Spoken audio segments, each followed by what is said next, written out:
It's a question as old as humanity itself. Are we alone in the universe?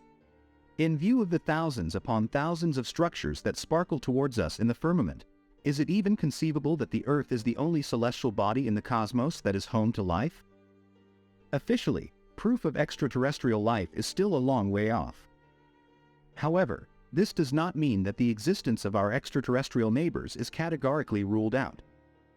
But on the contrary, many experts are firmly convinced that space is teeming with other living beings. As the person who wants to transform Mars into the first human outpost in space in the near future, Elon Musk also has his own opinion on this topic. But what does the billionaire CEO of Tesla and SpaceX really think about the possibility of extraterrestrial life? And why is what Musk has to say about this so disturbing? Let's get to the bottom of this exciting topic together. But first you are asked, do you think extraterrestrial life exists? And if so, why haven't we found it yet? Please give us a like and subscribe and write us your thoughts in the comments. The most exciting comments will be rewarded with a heart and pinned to the top.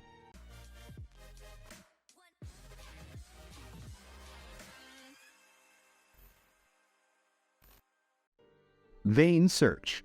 We've received the wow signal, sent information into space like the Voyager Golden Records, and tracked down enigmatic objects like Oumuamua that are suspected to be alien spacecraft.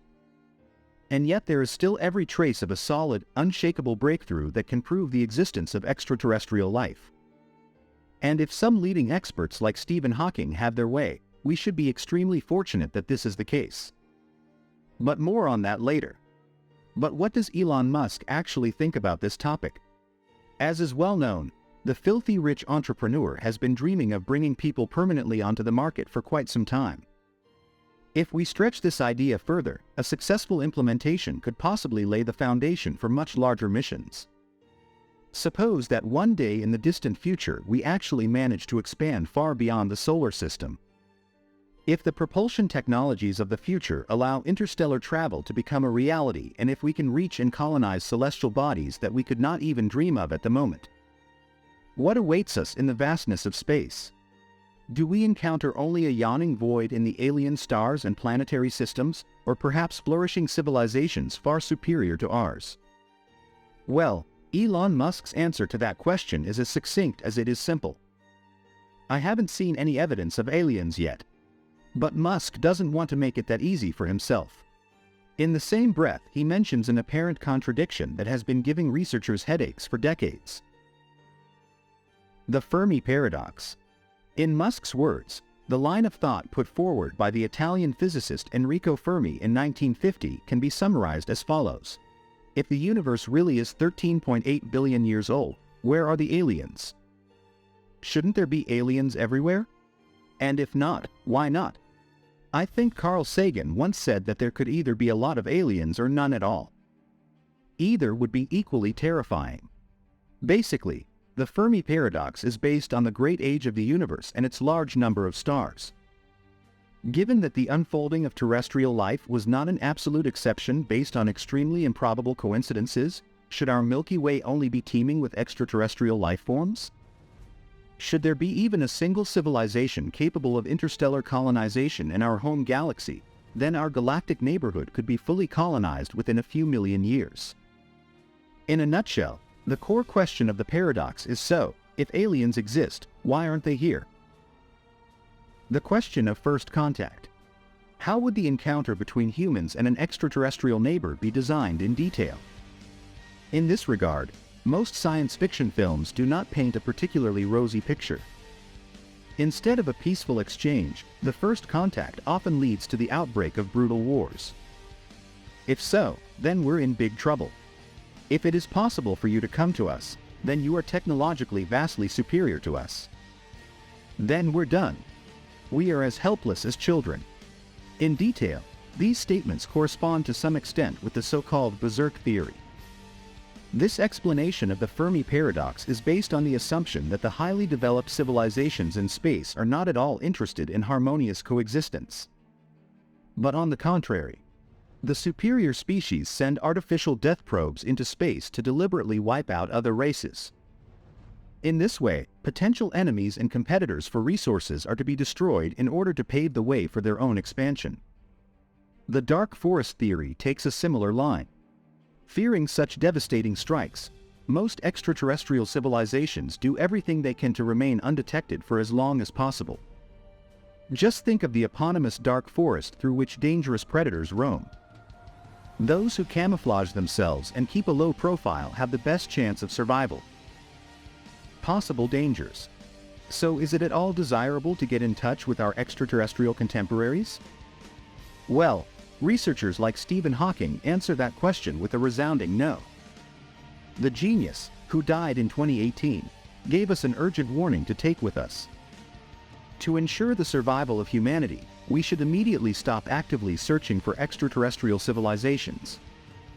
Because it is actually conceivable that the aliens see our Earth exclusively as a potential source of resources that must be robbed and subjugated.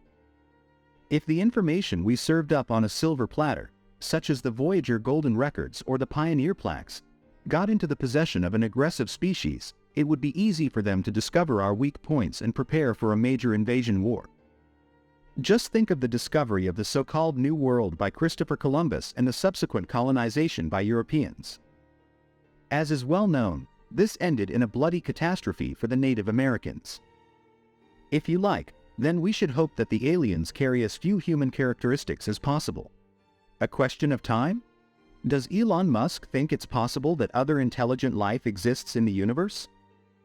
At an event, he answered this question with, "It seems probable."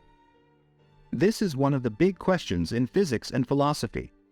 Where are the aliens? Maybe they are among us. I don't know it. And then with a smile. Some people think I'm an alien, but I'm not.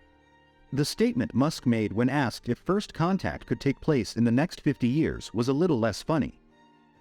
That is difficult to say. If there are superintelligent aliens out there, they're probably already watching us. We're just not smart enough to notice. And further, if an advanced species is interested in colonizing the galaxy, and let's say it is able to travel at 10 or 20% of the speed of light, then it could populate the entire galaxy in 10 million years. Disturbing thoughts. Even more chilling are the phrases Musk uttered when explaining how the aliens might view us. As a result, in the eyes of the extraterrestrials, we could represent a kind of plague that needs to be eradicated as soon as possible. True to the motto, "Oh, this blue planet looks beautiful." Okay, he's dealing with pests, but we can smoke them out. But Musk didn't want to rule out the possibility that we actually embody the only advanced life form in the universe. According to the theory of the large filter, it is conceivable that a civilization must overcome some basic threat challenges before it can make the transition to interstellar spaceflight. It is therefore possible that the remaining species failed at one of these intermediate steps.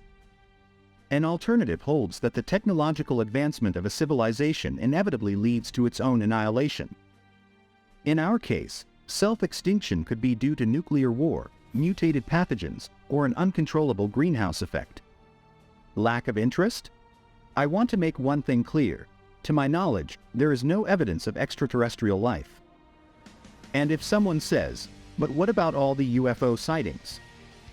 Then I say, come on, people. Look at the quality of these recordings. People should use at least one iPhone 1 camera to be believable.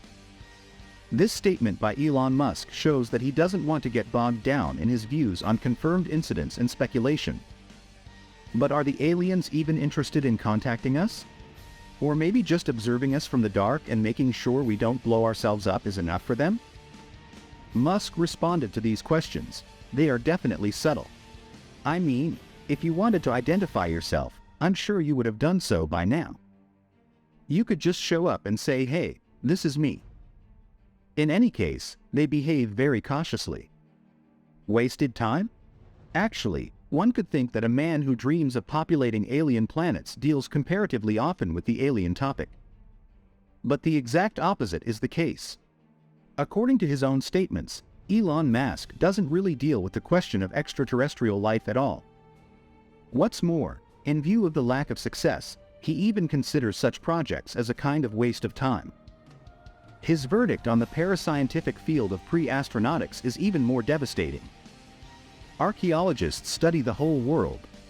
If we could even find something like, say, a tiny titanium spoon inside the pyramid, then the matter would be settled. It must have been the aliens, because the people of that time could not produce such objects or an antique computer. People didn't have computers yet, so they were aliens. But we haven't found anything like that yet. Everything we discovered can be explained from an archaeological point of view. If the aliens had visited us in the past, they would have left something behind. And now, folks, it's your turn. What do you think about Elon Musk's statements? Do you think extraterrestrial life exists? We look forward to your comments. Please leave us a like and subscribe to support us for free, and at the same time always stay up to date, and thanks for watching. Have a good one and see you next time.